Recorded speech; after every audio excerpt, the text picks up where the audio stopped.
Good morning. It's Friday. I'm Pete Najarian. This is the Take for Market Rebellion. Wow, I've got the halftime report coming up later this morning, actually 11 o'clock on the Central Time. Should be pretty interesting. We got a lot of different things to cover, obviously the Intel news and everything else. But going back to yesterday, what kind of a market were we looking at yesterday? Well, we had a market that was rotating, and we've seen a little bit of this rotation starting and an acceleration of that absolutely yesterday and some continuation, as a matter of fact, today. But yesterday, the pressure was on the markets. As a matter of fact, later in the day, we really started to dive. As a matter of fact, the second half of the day, you take a look and there was some pretty harsh selling going on. Now, you look over at the Dow and you say, wow, 350 points, that's pretty harsh. Not so much. It's a little over 1%. Yeah, that's a sell-off. There's no doubt about it. But given the fact that where we've rallied back to in the Dow, yeah, 1.3% to the downside. That is something to talk about. But more importantly, look at the NASDAQ. The NASDAQ down 244 points. Now, understand that that number is off of where the NASDAQ itself is trading, which means it was down a little over almost 2.5%, 2.3% yesterday. So very, very heavy selling of the NASDAQ, and it was across the board. It was not just tech. It was across the board selling, but tech certainly a huge part of that, and we talk about it all the time in terms of the NASDAQ. We also talk about biotech and many of the other names, but here's some of the leaders in terms of what was getting hit hard yesterday. Tesla, down 5%. Apple, we know what a monster that is, down 4.5%. Microsoft, down 4.5%. Amazon, down 3.6%. Google, down 3.6%.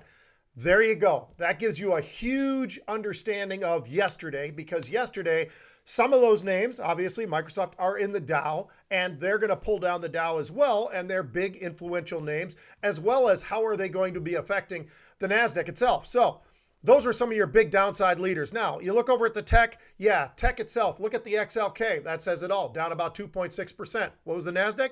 Down 2.3%.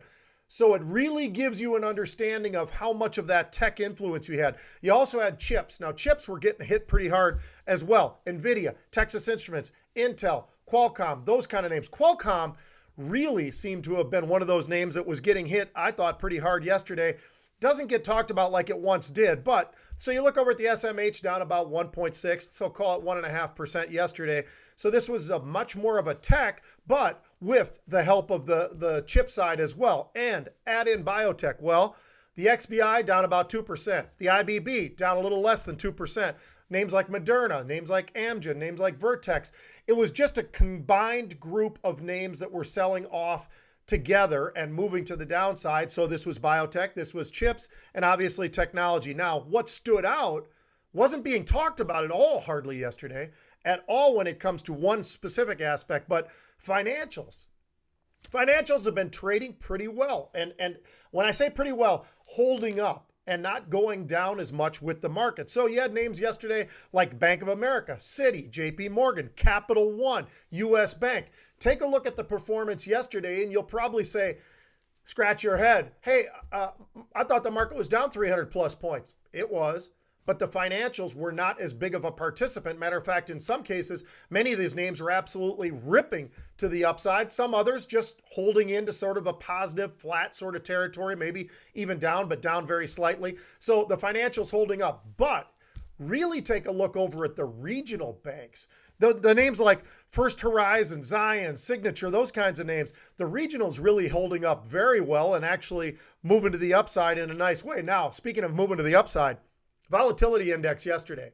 We talked about the volatility index. We were down towards 25, then we got into the 24s, finishing up closer to 26, and that about a 7+% move to the upside. So yes, volatility certainly there. As a matter of fact, the volumes really started to come back yesterday. We've been talking about these volumes for a while now, and basically all of 2020. Talked about how incredible the volumes were throughout the year of 2019.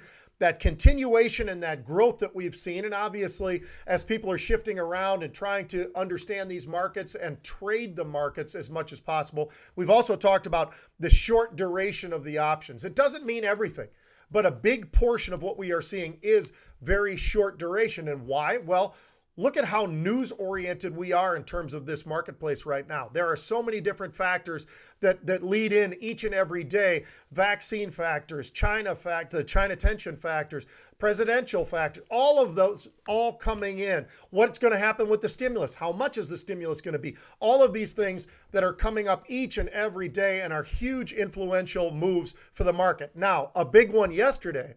How about Intel?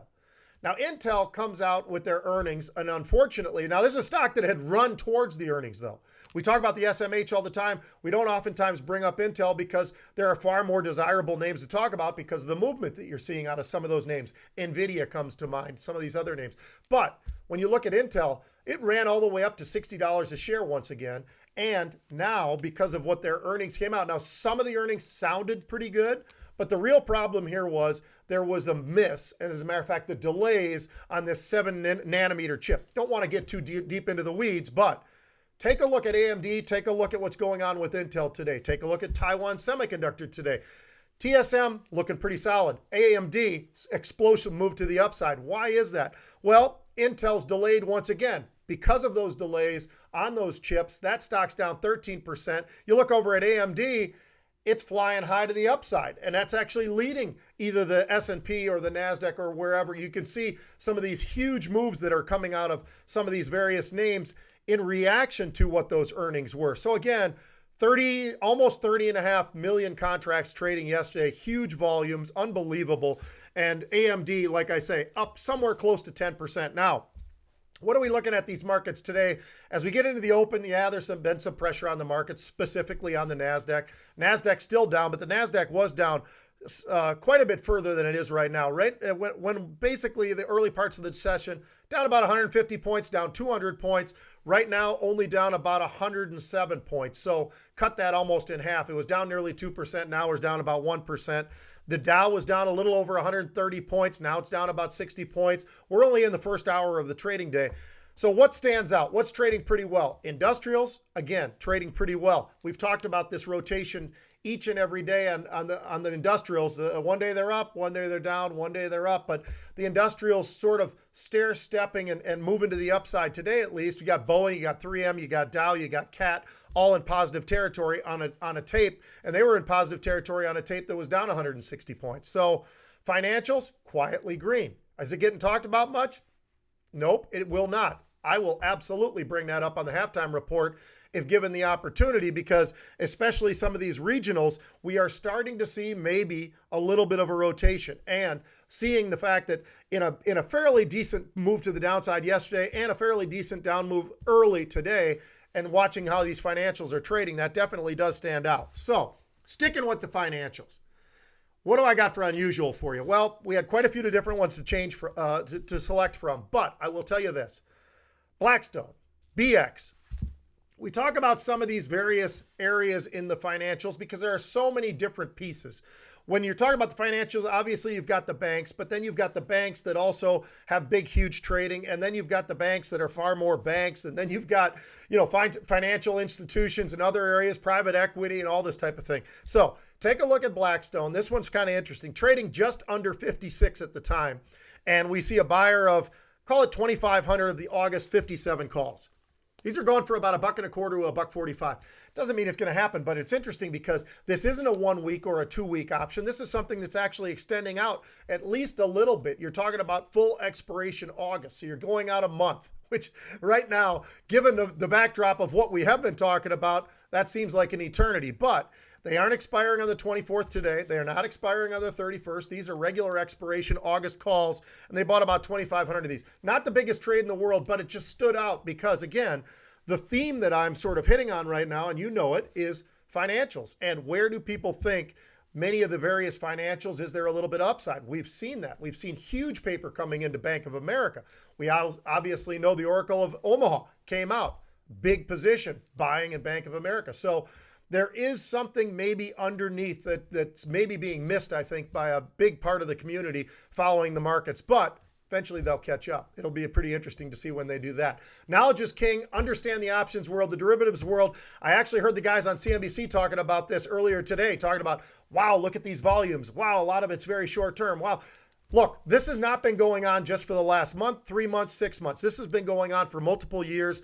Take a look at growth. I can actually give you all the way back when I started on CNBC back in 2007, what the volumes were then to what the volumes are now. I can tell you last year we averaged close to 20 million contracts a day. Year before that, close to 20 million contracts a day. Now, this particular year, with all of the interesting changes that are going on in the marketplace and a lot of more participation, not saying that's a bad thing, but we were averaging, even before this, we were averaging in the middle 20 million area, 25, 26 million, now about 28 million. Very, very active. And that's what we're looking at right now. But you've got to understand, and you've got to understand the mechanics of the options world, or you will not have success for the longer term. You have to have an understanding of what the risks are, how the risks play out in terms of all the different variables that go into the pricing of options. It's not just about buying and it goes up, because that's not always the case. And that's when it gets the most frustrating. So if you get educated, the guys at Market Rebellion will do that for you.